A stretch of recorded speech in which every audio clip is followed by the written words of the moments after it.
السلام عليكم ورحمة الله وبركاته.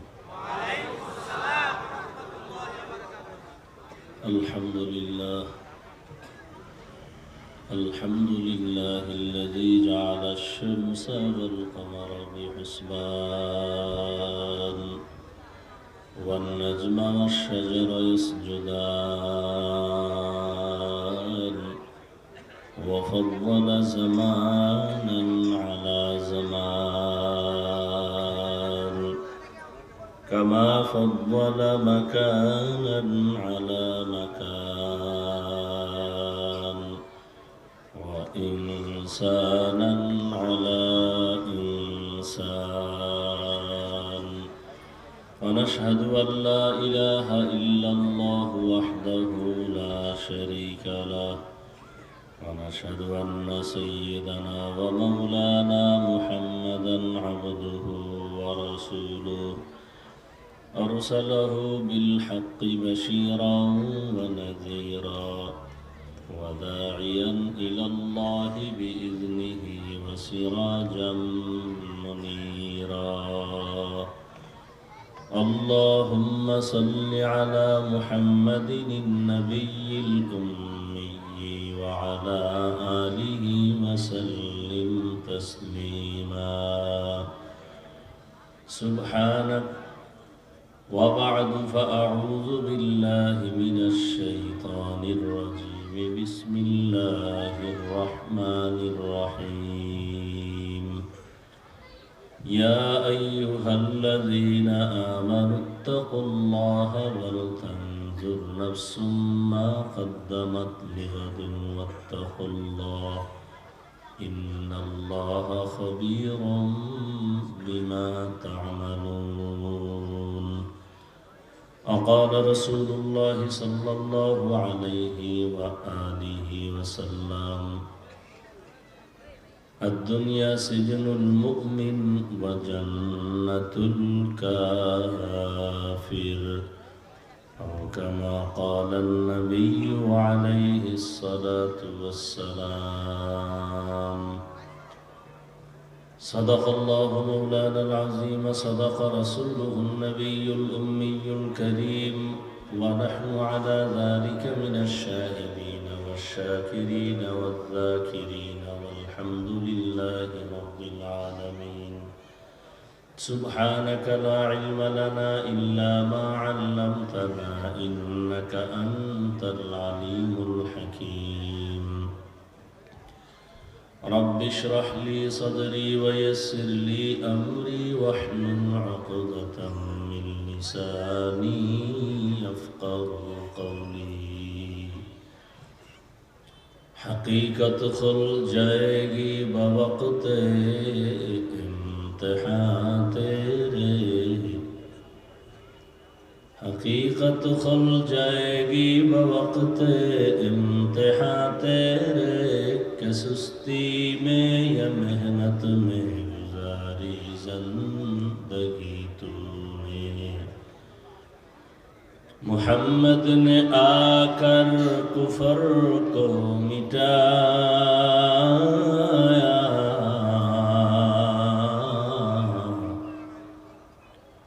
محمد نے آ کر کفر کو مٹایا کفر کو مٹا کر صداقت بتایا کفر کو مٹا کر صداقت بتایا মাদ্রাসাতুল ফারুক আল ইসলামিয়া কর্তৃক আয়োজিত ইসলামী মহাসম্মেলন 25শে ফেব্রুয়ারি 2025 মহতী এই মাহফিলে উপস্থিত মোহতারাম সম্মানিত সভাপতি অধ্যাপক আল আমিন ফারুক সাহেব প্রধান অতিথি জনাব এ মঞ্জুরুল করিম রনি সাহেব অন্যান্য অতিথিবৃন্দ হযরত উলামায়ে কেরাম দূর দূরান্ত থেকে আগত আল্লাহর পাকের আশিকিন জাকিরিন শাকিরিন মুহিব্বিন মুরব্বিয়ান এজাম কলিজার টুকরা সমবয়সী যুবক বন্ধুগণ স্নেহের ছোট ভাই পর্দার আড়ালে মা বোনেরা আল্লাহ পাকের দরবারে শুকর যে আল্লাহ আমাদেরকে সুস্থ রেখেছেন এবং পৃথিবীর শ্রেষ্ঠ মজলিস উলামায়ে কেরামের মজলিসে আমাদেরকে হাজির হওয়ার তৌফিক দান করেছেন। শুকর আদায়ার্থে পড়ি আলহামদুলিল্লাহ। দরুদ ও সালাম সৈয়দুল মুরসালিন রহমাতুল লিল আলামিন শফিউল মুজনিবিন খাতামুন নবিয়্যিন সৈয়দুস সাকালাইন ইমামুল মুরসালিন হযরত মুহাম্মদুর রাসূলুল্লাহ সাল্লাল্লাহু আলাইহি ওয়া আলিহি ওয়াসাল্লামের উপর সর্বোপরি শুকর যাদের অক্লান্ত পরিশ্রমের মাধ্যমে আজ সুন্দর আয়োজন, সময় পরামর্শ অর্থ দিয়ে দোয়া করে উপস্থিত হয়ে মাইক লাইট প্যান্ডেলের ব্যবস্থাপনার মাধ্যমে সহযোগিতা যারা করেছেন প্রত্যেককেই আল্লাহ পাক খেদমতের বরকতে দুনিয়াতে শান্তি, পরকালে চিরমুক্তির ব্যবস্থা করে দিন। উলামায়ে হযরত আলোচনা রেখেছেন, আমি সংক্ষেপ দু চারটি কথা বলার নিয়তে কোরআনে হাকীমের এক আয়াতে কারিমা, নবীজির হাদিস থেকে একটি হাদিস পড়েছি। ইখলাস ও রুহানিয়াতের সমন্বয়ে সহি নিয়তে, সহি তরিকায়, সহি কিছু কথা বলতে পারি এবং আপনারা শুনতে পারেন, সে তৌফিক আল্লাহ দান করেন। ইয়া আইয়ুহাল্লাযীনা আমানুত্তাকুল্লাহ, আল্লাহ পাক বলেন, হে মুমিন তোমরা তাকওয়া অর্জন করো তথা আমাকে ভয় করো। ওয়ালতানজুর নাফসুম মা কদ্দামাত লিগাদিন ওয়াত্তাকুল্লাহ, তোমার ভবিষ্যৎ জীবনের জন্য কিছু সম্বল সঞ্চয় করেছো কিনা সেদিকে নজর দাও। আল্লাহ আবার বলেন, আমাকে ভয় করো, তাকওয়া অর্জন করো। ইন্নাল্লাহা খাবীরুম বিমা তা'মালুন, নিশ্চয়ই আল্লাহ পাক তোমার সমস্ত কর্মের অগ্রিম খবর জানেন। নবীজি বলেন, আদ-দুনিয়া সিজনুল মুমিন ওয়া জান্নাতুল কাফির, মুমিনদের জন্য দুনিয়াটা জেলখানার মতো, বেঈমানদের জন্য শান্তির স্থান বালাখানার মতো। অর্থাৎ মুমিন জেলখানার অশান্তি যেমন, ঠিক মুমিন দুনিয়াতে অশান্ত এক পরিবেশেই জীবন কাটাবে। জেলখানায় মানুষ যেমন কখনোই যেতে চায় না, যারা আসলেই মুমিন এরা দুনিয়া নামক জায়গায় তারা কখনোই থাকার জন্য পাগল হবে না। তারা সবসময় চাইবে তার আসল বাড়ি জান্নাতে কখন যাবে। জেলখানার কোনো মানুষ, আসামি যদি ভেতরে প্রবেশ করে, ভেতরে প্রবেশ করার পরে যেমন তার আর স্বাধীনতা থাকে না,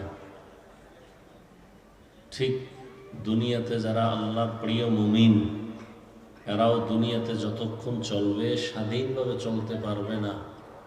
মন চাইলেই যেমন জেলখানার আসামি খেতে পারে না, ঠিক একজন মুমিন মন চাইলেই খানা আছে, ক্ষুধা আছে, খেতে পারবে না। যেখানে মনে চায় সেখানে হেঁটে যেতে পারবে না। এক কথায় জেলখানার আসামি যেমন পরাধীন, নিজের ইচ্ছা মতো আর শক্তি প্রয়োগ করতে পারে না, ঠিক মুমিনও পরাধীন, আল্লাহর হুকুম রসুলের আদর্শের বাইরে চলতে পারে না। আল্লাহ বলেন, এই দুনিয়ার পেছনে পড়িয়া যারা পরকাল জীবনকে ভুলে গেছো, তোমাদেরকে সতর্কমূলক বলা হলো, একমাত্র তোমরা আল্লাহর ভয় অন্তরে জমা করো, তাকওয়া অর্জন করো। আল্লাহর ভয় যতদিন পর্যন্ত অন্তরে আসবে না, ততদিন পর্যন্ত তুমি এই দুনিয়ার মায়াও ত্যাগ করতে পারবা না। দুনিয়ার মোহাব্বত ত্যাগ করার জন্য যে শক্তি লাগবে, এই শক্তি হলো তাকওয়া, আল্লাহর ভয়। দুনিয়ার মায়া ত্যাগ করবে কেন? বলে দুনিয়ার কোনো দাম আল্লাহর কাছে নাই, এই জীবনের কোনো দাম নাই, এই জীবন জীবনই না। আসল জীবন পরকাল জীবন। হাদিসে পাকে নবী বলেন, মশার পাখা বরাবর দাম এই দুনিয়ার আল্লাহর কাছে নাই। তো যদি এই দুনিয়ার দাম নাই থাকে তো আল্লাহ পাঠাইলেন কেন? আমরা তো কেউ জোর করে আসিনি, ইচ্ছা করে আসি নাই। আসার জন্য কোনোদিন অনুরোধ করি নাই, দরখাস্ত করি নাই। আল্লাহ পাঠাইলেন কেন? আল্লাহ পাঠাবার একমাত্র কারণ আখিরাতের বাজার করার জন্য। আর দুনিয়া মাজরাতুল আখিরা, দুনিয়া আখিরাতের ফসল কামাই করার জায়গা। আপনার চালের প্রয়োজন, ডালের প্রয়োজন। চাল দিয়ে কি করবেন? ঘরের চুলায় রান্না করবেন। এখন এখানে আপনি চাল পাবেন না, চাল প্রসেসিং করে অন্য জায়গার থেকে আনতে হবে। যে যেটা চায় সেটা পাওয়ার জন্য ভিন্ন স্থান থেকে নিতে হয়। মানুষ চাইলেই অনায়াসে সেটা পায় না, এটার জন্য মেহনত করতে হয়।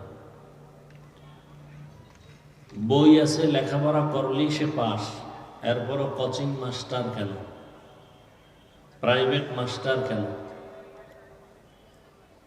কোরআন আছে, হাদিস আছে, পড়লেই পাস বলে হবে না, এজন্য কোচিং মাস্টার আছে, এদের থেকে অ্যান্সার নিয়ে চলতে হবে।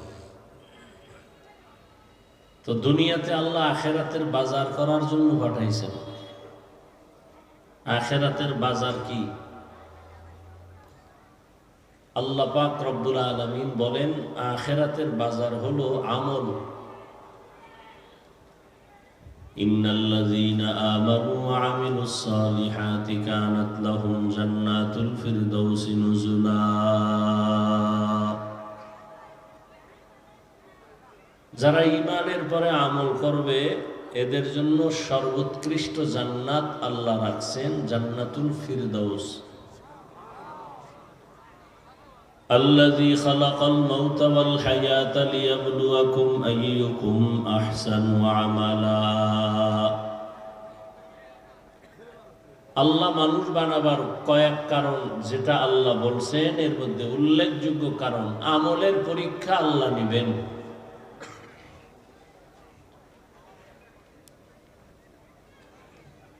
আল্লাহ বলেন আমি পরীক্ষা করে যাচাই করে দেখব কারা উত্তম আমল করে। ওয়াল আসরি ইন্নাল ইনসানা লাফি খুসরিন ইল্লাল্লাযীনা আমানু ওয়া আমিলুস সালিহাত। আসরের শপথ, দুনিয়ার সব মানুষগুলো জাহান্নামে যাবে, যারা ঈমানওয়ালা আমলওয়ালা তারা জাহান্নামে যাবে না। ওয়াত-তিনি ওয়াজ-যাইতুনি ওয়া তুরি সিনিন ওয়া হাযাল বালাদিল আমিন লাকাদ খালাকনাল ইনসানা ফি আহসানি তাকবীম সুম্মা রাদাদনাহু আসফালা সাফিলিন ইল্লাল্লাযীনা আমানু ওয়া আমিলুস সালিহাত।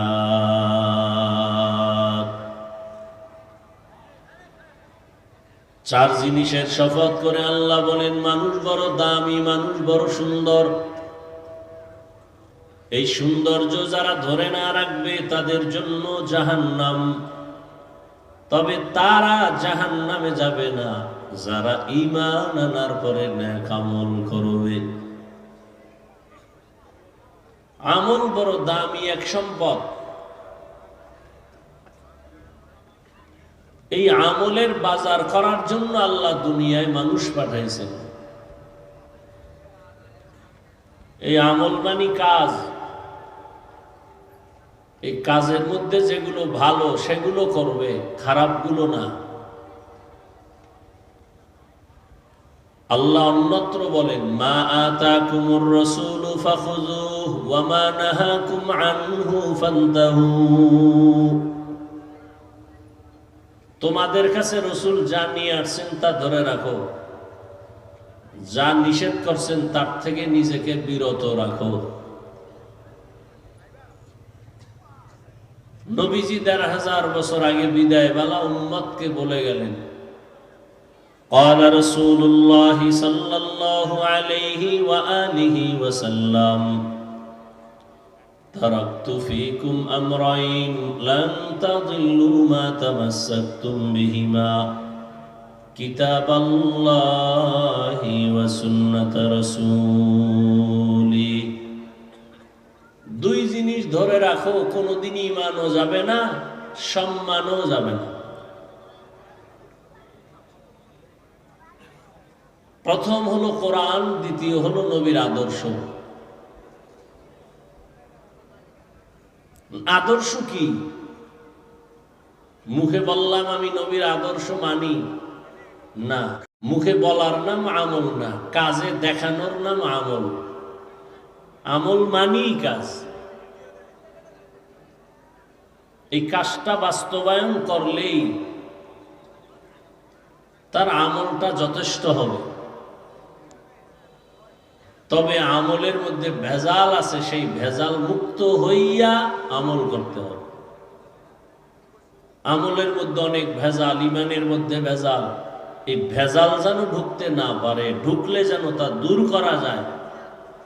কেমনে ভেজাল না ঢুকে আর ঢুকলে বের করবেন, এই পরামর্শের জন্যই ওয়াজ মাহফিল, আলেমদের মেহনত। আলেমরা নিজের থেকে কিছু বলার কোনো অধিকার নেই, সুযোগ নেই। রসুলের রেখে যাওয়া আদর্শ উম্মত পালন করবে কিভাবে, করলে আল্লাহ খুশি হবেন, এই পরামর্শ দিবেন। কিভাবে ঈমান ঠিক রাখলে আল্লাহ খুশি হবেন, ঈমানের মধ্যে শিরিকের গন্ধ যেন না ঢুকে, আমলের মধ্যে যেন মন গড়া কিছু না থাকে। فمن كان يرجو لقاء ربه فليعمل عملا صالحا ولا يشرك بعبادة ربه أحدا। যে ব্যক্তি চায় তার রবের সাথে মোলাকাত করবে, আল্লাহ বলেন তার জন্য কর্মসূচি দুইটা। শিরিক করবে না এবং একনিষ্ঠতার সাথে নিরঙ্কুশভাবে আমল করবে। এতক্ষণ কথার দ্বারা আমি বুঝাতে চাই, আমলের খুব প্রয়োজন আছে না নেই? আমলের মধ্যে কিছু আছে বাধ্যতামূলক, এই কাজগুলো করতেই হবে, আর কিছু কাজ আছে এটা অপশনাল, করলে লাভ, না করলে ক্ষতি নেই। বাধ্যতামূলক যেই কাজগুলো করতে হবে এগুলো ফরজ, ওয়াজিব। যেমন 5 ওয়াক্ত নামাজ, এটা কি?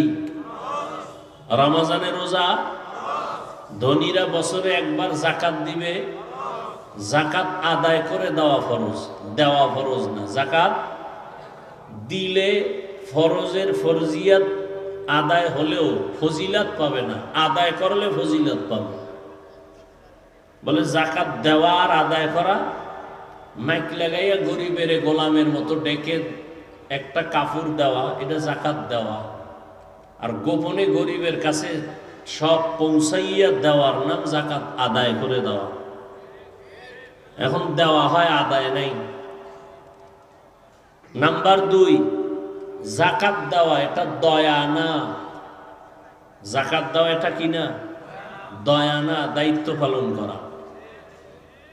জাকাত এটা কি না? দয়া না। এটা আপনাকে দিতে হবে। আপনি খাইলে পেটের লিভার শেষ হয়ে যাবে, ক্যান্সারে মরবেন, অতএব এটা আপনার দিতে হবে। যদি ঘুরাইয়া ফিরে না দেন তো মূলত আপনি গরিবের হক খাইয়া জীবন মরার আগেই ধ্বংস করে ফেললেন।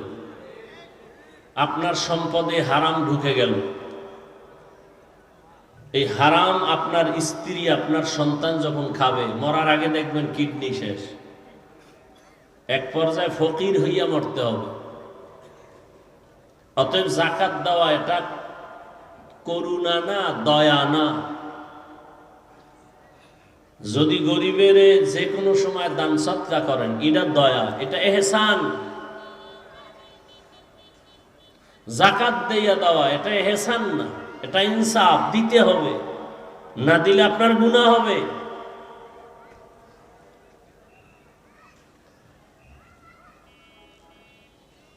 আর নফল কি? যেমন আপনি সাদকায়ে ফিতির দেন, এমনি গরিবের দান করেন, রাস্তাঘাট কালভার্ট করে দেন, এটা দিলে অনেক লাভ। নফল যদিও বাধ্যতামূলক না, কিন্তু ফজিলত বা দাম অনেক বেশি। হাদিসে পাকে নবী বলেন, কিয়ামতের দিন মানুষের ফরজ আমলের অনেক ঘাটতি দেখা দিবে। দুনিয়াতে যে আমল করছে সব ঘাটতি, ভেজাল। নবী বলেন, কিয়ামতের দিন ফরজের ঘাটতি পূরণের জন্য আল্লাহ নফল দিয়ে পূরণ করে দিবে। তাহলে নফল লাগবে না? লাগবে না? যারা বলে আমলেরই দরকার নাই, এরা কঠিন মূর্খতার দাবানলে নিমজ্জিত আছে। যারা বলে আমল লাগে না, অথচ শুধু ফরজ আমল না, নফল রাখতে হবে বেশি, কারণ ফরজের ঘাটতি পূরণে নফল লাগবে। আসতেছে রমাজান, রমাজানের নফল হলো ফরজের সমান। এক ফরজ 70টা ফরজের সমান। অথচ দেখবেন রমাজানের অনেক অলস, বাহানা করে করে নামাজে গাফলতি, আমলে গাফলতি। ইয়া আইয়ুহাল্লাযীনা আমানু কুতিবা আলাইকুমুস সিয়ামু কামা কুতিবা আলাল্লাযীনা মিন ক্বাবলিকুম লাআল্লাকুম তাত্তাকুন। তোমাদের উপরে রমাজানের রোজা ফরজ করা হয়েছে যেন তোমরা তাকওয়া অর্জন করতে পারো। আল্লাহ বারবার তাকওয়ার বয়ান করেছেন, কারণ আল্লাহর ভয় যার অন্তরে আসবে না, সে কোনোদিন অনেক বয়ান জানবে তারপরও আমল করবে না। যদি একটা মানুষ ভাবতে থাকে কিয়ামতের আদালত বড় মারাত্মক ভয়ঙ্কর, ওই দিন আমি শুধু ফরজ আমল নিয়ে দাঁড়ালে কি উপায় হবে? ফরজের ঘাটতি পূরণের জন্য যদি নফল লাগে, তো আমি নফল নামাজ ছাড়তে পারি না। এই কারণেই তো সাহাবায়ে কেরাম জান্নাতের অগ্রিম টিকিট হাতে পাওয়ার পর জীবন ভর শুধু নফল আমল করেছেন আর কান্নাও করেছেন। দুনিয়ার লাইনে যারা লাভবান হয়, এরা মূল ডিউটি করে লাভবান বেশি হতে পারে না, ওভার ডিউটি ছাড়া। ওভার ডিউটি করে হালাল ভাবে। খুব খেয়াল করিয়েন, দুনিয়ার লাইনে যারা একটু উন্নতি লাভ করে, এরা দুই ভাগে ভাগ করা। এক ভাগ যারা হালাল ভাবে চলে, আর এক দল আছে হারামখোর। হালাল ভাবে যারা একটু লাভবান হয়, এরা মূল ডিউটির পরে ওভার ডিউটি করে। আর একদল মূল ডিউটিও চুরি করে, ওভার তো নাই। ওই এরা আমার রাতারাতি টাকার মালিক হয় কেন? এরা জালেম, এরা ডাকাত, এরা ডাকাতি করে, এরা চুরি করে, এরা জুলুম করে। জুলুম করে টাকা কামায়, ডাকাতি চুরি করে টাকা কামায়। এগো অবস্থাটা কেমন? যেই গাছ দ্রুত বড় হয়, ওই গাছ দ্রুত ভেঙে যায়। ঠিকই রাতারাতি হারামখোরেরা বড় হয়, আবার হারামখোরেরা বিছানায় পড়ে যায়, কিডনি শেষ, ওর ঘরে লাগাতার অসুস্থ রোগী থেকে যায়। যেভাবে আসছে ওভাবে ঝড়ের মতো শেষ হয়ে যায়। নিজে আর কপালে খাওয়ান জোটে না। টাকা আছে ঠিক, কিন্তু ভোগ করতে পারে না। ওর বংশের কেউ খেতে পারে না। ও যেমন কামাইছে জুলুম করে, ওর উপরে আর এক জালেম জুলুম করে সব নিয়ে নিছে। আর যারা আখিরাতের লাইনে লাভবান হবে, তাদের মূল ডিউটি করার পরে ওভার ডিউটি। সমস্ত নবীরা মূল ডিউটি করার পরে ওভার ডিউটি করেছেন, মর্যাদা বেড়েছে।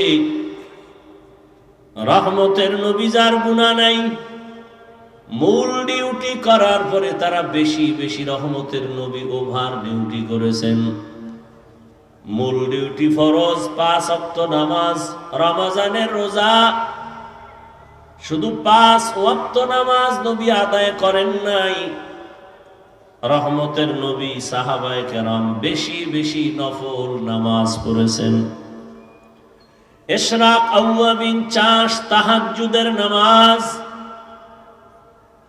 শুধু রমজানের মূল ডিউটি করেন নাই, রহমতের নবী আমার সপ্তাহের প্রতি সোমবার, প্রতি বৃহস্পতিবারে রোজা রেখেছেন। রহমতের নবী ওভার ডিউটি করেছেন, সাহাবায়ে কেরাম করেছেন, আরাফার রোজা, আশুরার রোজা রেখেছেন। এই যে শাবান চলে, রহমতের নবী বলেন শাবানের আগের মাস আমার আল্লাহর, শাবান আমি মুহাম্মদের। রমজান যেটা আসতেছে, এ রমজান এত বড় দামি, এটা আমার উম্মতের মাস। রজবের চাঁদ দেখে রহমতের নবী দোয়া পড়তেন, আল্লাহুম্মা বারিক লানা ফি রজব ওয়া শাবান ওয়া বাল্লিগনা রমাজান। দয়ার মালিক, রজবে আমাকে বরকত দান করেন, শাবানে বরকত দান করেন, রমজানে বরকত দান করেন। বলেন নাই, বরং বলছেন আল্লাহ রমজানে আমাকে পৌঁছাইয়া দেন। হায়াত যদি কম থাকে বাড়ায়া দেন, মরণ যদি হয় রমজানে হয়। কারণ রমজান বড় দামি একটা মাস, যেই মাসে জাহান্নামের দরওয়াজাগুলো বন্ধ, ইবলিসের পায়ে তালা শিকল লাগানো, জান্নাতের সব দরওয়াজা খোলা। রমজানের এত দাম। রোজাদার রোজা অবস্থায় ঘুমাবে, কিন্তু আমলনামায় সওয়াব লেখা হবে। রোজার হক আদায় করে যদি কোনো রোজাদার রোজা রাখো, আল্লাহ বলেন সব আমলের পুরস্কার আমি মাধ্যমের হাতে দিয়ে দিছি, পৌঁছাইয়া দাও। নামাজ পড়ে সওয়াবটা ফেরেশতা পৌঁছাইয়া দাও। যাকাত দেয়, পুরস্কারটা লিখে রাখো। রোজার আমলের এমন দাম, আল্লাহ বলেন এটা কারো মাধ্যমে না, আমি আল্লাহ নিজের কুদরতের হাতে রোজাদারের হাতে ডাইরেক্ট পুরস্কার দিব। অন্যভাবে নবী বলেন না, কোনো পুরস্কার দেওয়াটা হবে না, আমি আল্লাহ নিজে রোজাদারের হয়ে যাব। আমি রোজাদারের হয়ে যাব, আমি নিজেই পুরস্কার। রোজাদার কি চাও? কয় আমি আপনাকেই চাই। আল্লাহ কয় আমি তোর হয়ে গেলাম। या इलाही मुझसे मुझको दूर कर, ताके देखो मुझ में तुझको एक नजर। या इलाही तू मेरा माबूद है, या इलाही तू मेरा माशूक है। ওভার ডিউটি ছাড়া কামিয়াব হওয়া যাবে না।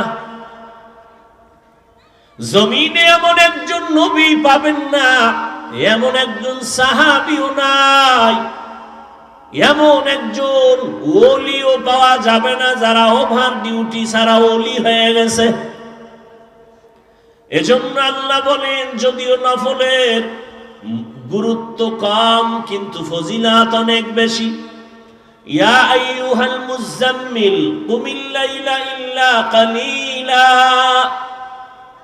হে কম্বলওয়ালা আমার বন্ধু মুহাম্মদ, রাতের কিছু সময় তুমি দাঁড়াইয়া আমি মাওলাকে স্মরণ করো। ফাতাহাজ্জাদ বিহি নাফিলাতান লাকা আসা আন ইয়াবআসাকা রাব্বুকা মাকামান মাহমুদা। তাহাজ্জুদে এত দাম, বান্দা তোমার অন্তর নরম হয় না, নরম হয় না। নরম করার একমাত্র মেডিসিন হলো গভীর রজনীতে আল্লাহর সিজদা দেওয়া। তাহাজ্জুদ নামাজ পড়ার দ্বারা বান্দার অন্তর নরম হয়, আর নরম অন্তরওয়ালার চোখে পানি আসে, আর চোখের পানি ছাড়া জাহান্নামের আগুন ঠান্ডা হবে না। এক। দ্বিতীয়, চোখের পানি যত ফালাইবা মালিকের দয়া তত বেড়ে যাবে। বাচ্চা যত কান্না করে মায়ের মায়া কমে না বাড়ে? একটা ছাত্র যখন কান্না করে বলে হুজুর বেয়াদবি করেছি মাফ করে দেন, এমনি কয়, শিক্ষকের দিল নরম হয় না। যখন দেখে ছাত্রের চোখে পানি, তখন উস্তাদের অন্তরে মায়া জন্ম হয়। কয় আর কাঁদিস না, অন্যায় করবি না, তোরে মাফ করে দিলাম।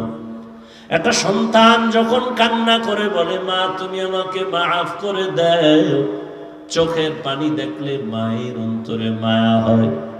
আল্লাহ বলেন ফালিয়াজহাকু কালিলা ওয়ালিয়াবকু কাসীরা, কম হাসো বেশি বেশি কান্না করো।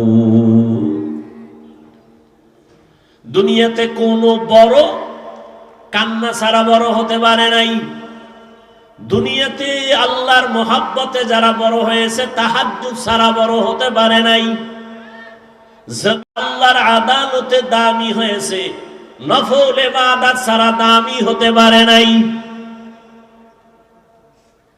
কিন্তু চোখের সামনে কেন আপনি বলেন আমল লাগে না, কেন বলেন নফল লাগে না? ওরে আপনি আল্লাহর প্রিয় গোলাম যদি হতেই পারেন, আল্লাহর প্রতি যদি আপনার মায়া জন্মায়, তাহলে তো আপনি বলবেন না আমি 8 রাকাত পড়ার পরে আর পড়ব না। আপনি বলবেন আমার মাওলারে মোহাব্বতের জন্য 2 জিনিস লাগে, 2 জিনিস ছাড়া আমার মাওলাকে বেশি আকৃষ্ট করা যায় না। 2 কাজের দ্বারা আমার আল্লাহ বান্দার উপরে মায়ার দরজা খুলে দেন। কয় জিনিস? এক হলো নামাজ, আর এক হলো কোরআনের তেলাওয়াত। এজন্য নামাজ, রহমতের নবী বেশি বেশি নামাজ আদায় করতেন,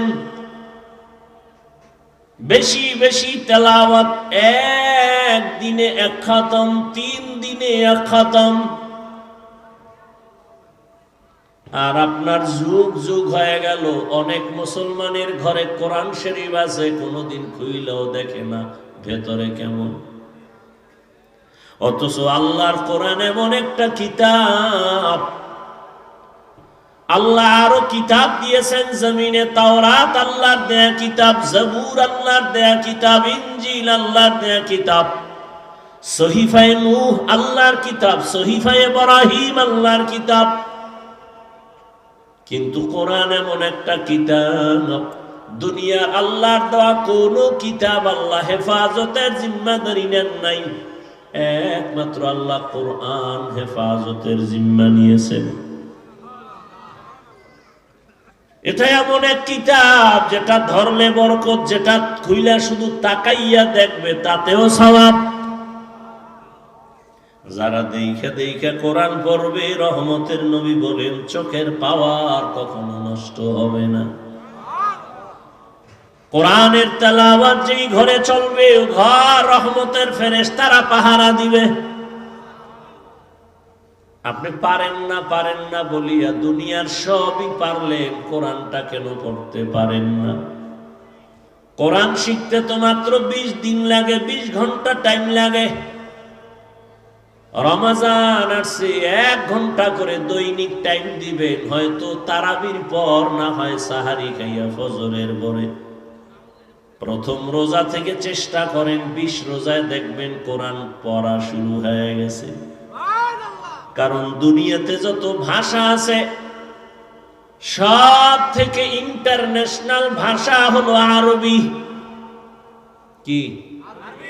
আর দুনিয়াদারেরা কি কয়? International language English. কেন ইন্টারন্যাশনাল মানে কি? এই বুদ্ধিমানেরা ইন্টারন্যাশনাল মানে কি বলেন? সব জায়গায় চলেই তো, সব জগতে যেখানে সারা দুনিয়ায় চলেই তো। সামান্য একটা পৃথিবী, একটা গ্রহর মধ্যে যদি যেই ভাষাটা বেশি চলে এটাই যদি ইন্টারন্যাশনাল হয়, তাহলে আরবির থেকে, আরবি তো 1000 কোটি পাওয়ার ইন্টারন্যাশনাল। কারণ রুহের জগৎ মুসলমান বিশ্বাস করো, ওই জগতে আরবি চলে, ইংলিশ নয়। দুনিয়ার জগতে আরব, কোরআন আসছে আরবি। নবী বলেন আমি আরবিটার এত বেশি মহব্বত করি, আরবের ভাষা আরবি, কোরআনের ভাষা আরবি, আল্লাহর ভাষা আরবি, জান্নাতের ভাষাও হবে আরবি। কিয়ামতের জগতে আরবি, কবর জগতে আরবি, না ইংলিশে জিগাইব হাউ আর ইউ। কবরে যাওয়ার পরে প্রশ্ন করা হবে মার রব্বুক ওয়া মা দীনুক, তোমার রবের পরিচয় দাও, তোমার ধর্মের পরিচয় দাও। তো আরবি এত সুন্দর ভাষা, পৃথিবীতে যত ভাষা আছে আরবির মতো সহজ কোনো ভাষা নাই। আপনি মানেন আর না মানেন, নিয়ে তর্কে আমি যাব না। আরবির মতো সহজ ভাষা দুনিয়াতে আর একটাও নাই। শিখতে লাগবে 20 ঘন্টা, দৈনিক 1 ঘন্টা করে সময় দেন। আর কোরআন এমন একটা কিতাব, এটা যত পড়বেন তত মজা বাড়বে, মজা বাড়বে, মজা বাড়বে। শুনবেন মজা, দেখবেন মজা, পড়বেন মজা, তরজমা পড়বেন মজা, ব্যাখ্যা পড়বেন মজা, তাফসীর পড়বেন মজা। দুনিয়াতে এমন আর একটা দ্বিতীয় কিতাব নাই যেই কিতাব দেখতে মজা, পড়তে মজা, শুনতে মজা। মাওলার কোরআন ছাড়া আর কোন কিতাব দুনিয়ায় নাই। ই কালামে জিন্দা কোরআনে হাকিম, হিকমতে উলা ইয়াজালাসতু কাদিম। সেই কোরআনের মাদ্রাসা। আপনাদের এলাকায় বিল্ডিং এর অভাব নাই, এত কোটি টাকা ব্যয় করে বিল্ডিং করেছে, আল্লাহর কসম ওই বিল্ডিং এর এক বিন্দু কোনো মূল্য নাই কোরআনের ঘরের যেই পরিমাণ মূল্য। দেখেন না, সামান্য একটা বেদামি কম দামের কাপড় কোরআনের সাথে লাগায়া দেন, গিলাফ নাম হয়েছে, দাম বেড়ে গেছে। কত লাখ টাকা দিয়ে সোফা বানাইছেন, আমি বলছি কোনো মূল্য নাই। নরমাল কাঠ দিয়ে একটা রেহাল বানান, কোরআনের সাথে লাগছে তো দাম বেড়ে গেছে। ঠিক নেই? বখা কুরআন কালামুল্লাহ বশনো কদিমাস্তি কদিমাস্তি নইনো। এই আল্লাহর কোরআনের তেলাওয়াত বেশি বেশি, নফল নামাজ বেশি বেশি আদায় করবেন। তবে যারা 8 রাকাতের বেশি তারাবি পড়তে চান না, তাদের কাছে আমার একটা সমাধানমূলক কথা বলে গেলাম। আপনি যদি 8 রাকাতি তারাবি মনে করেন, আমি আপনার সাথে তর্কে যাব না। আপনি 8 রাকাতি পড়েন, তর্ক নেই। তবে বাকি 12 রাকাতও ছাড়িয়েন না, বাকি 12 রাকাত নফল হিসাবে পড়ে ফেলিয়েন। কারণ আগামী রমজান পাবেন কিনা সে গ্যারান্টি নাই। একটা নফলের দাম ফরজের সমান। এই সুযোগ কি আর রোজার পরে হবে? হবে না রে বাবা। অতএব দ্বন্দ্ব নাই, তর্ক নাই। 8 রাকাত যারা পড়বেন পড়েন, আমার দুঃখ নাই। তবে বাকি 12 রাকাত নামাজও পড়িয়া যান, আমার মাওলা বেজার হবে না, খুশি হবে। কিয়ামতের ময়দানে আল্লাহ বলবেন, বান্দা তুই আমার মহব্বতে পড়ছ, তোরে মাফ করে দিলাম। সেদিন একটা ঘটনা দেখলাম হাদিসের মধ্যে, রহমতের নবী বলে, কিয়ামতের দিন একজন বান্দা আল্লাহর কাছে হাজির করা হবে। আমলনামা তালাশ করে দেখবেন, নেক নেক নেক। অর্ডার দিবে না, ওজনের পাল্লায় উঠাও। উঠায়া দেখবে হালকা হয়ে গেছে, একটা নেকের অভাব। একটা নেক হলেই বিনা হিসাবে জান্নাতি, কিন্তু একটা নেক নাই। আল্লাহ বলবে ঘুরো, হাসরের ময়দানে ঘুরে দেখো একটা নেক তুমি কোথায় পাও। যদি কেউ তোমার এক নেক দেয়, তোমারে জান্নাত দিয়ে দিব। লোকটা ঘুরবে আর বলবে আমার একটা নেক লাগবে, কে দিবা? ছেলের কাছে যাবে, মেয়ের কাছে যাবে, কেউ দিবে না। হঠাৎ একটা গুনাহগার বয়া বয়া কাঁদতেছে, তার কাছে একটা নেক আছে আর কোনো নেক নাই। কই ভাই তুমি চিল্লাও কেন? আমার এই একটা নেক তুমি নিয়ে যাও, কারণ আমি এক নেক দিয়া জান্নাত পাবো না, অতএব আমি এক নেক রেখে লাভ কি? তুমি এই একটা নেক যোগ করিয়া জান্নাতে যাও, তো শান্তি। একটা নেক নিয়ে আল্লাহর আদালতে যাবে। আল্লাহ পাইছি, কে দিছে তোমাকে এই বিপদের সময় নেক? বলে ছেলে না, মেয়ে না, মা না, বাপ না, অপরিচিত এক আল্লাহর গোলাম আমার আওয়াজ শুনে দুঃখ মনে কইরা আমারে দিয়েছে, কয় তারে হাজির করু। এবার কবে এই বান্দা হাসরের ময়দানে একটা নেকের মূল্য জানুনি? কয় জানি। তো দিলি কেন? কয় ও দয়ার মালিক, আমি একটা নেক দিয়া জান্নাতে যেতে পারবো না। চিন্তা করলাম এই নেক রেখে লাভ কি? ওই ভাইরে দিলে তো সে তো জান্নাত পাবে। আমার কপাল খারাপ, আমি এই একটা নেক তারে দিয়ে দিলাম, সে অন্তত জান্নাতে যায়। আমার দিলে ভাইয়ের প্রতি বড় মায়া। আল্লাহ তাআলা বলবেন তোর অন্তরে তোর ভাইয়ের জন্য এত মায়া, আমি আল্লাহর মায়া কি কম? আমি আল্লাহর মায়া তো আরো অনেক বেশি। তুই যখন একটা নেক ওই তোর ভাইকে দিয়ে জান্নাতি বানাইছো, আমি তোর এই মোহাব্বতটাকে পুঁজি কইরা আমি আমার মায়ার দয়ার নজর দিয়া তোকেও জান্নাত দিয়া দিলাম। আতিনা ফি দারে দুনিয়া না হাসান, আতিনা ফি দারে উকবা না হাসান, ইয়া গিয়াসাল মুস্তাগীসিন ইহদিনা লিফতিখারা বিল উলুমি ওয়াল গিনা। হর গরি দে নেকো তু তৈয়ার है जो न मांगे उससे तू बेजार है। তাহলে আমাদের ইবাদত লাগবে নি? নফল লাগবে না?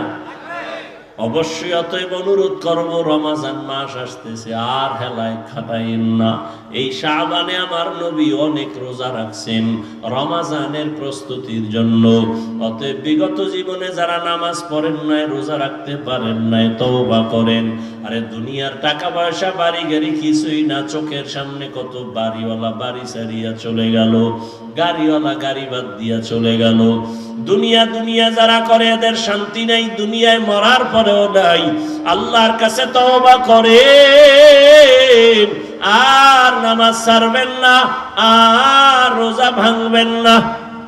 আল্লাহর কাছে তওবা করেন আর তৌফিক কামনা করেন।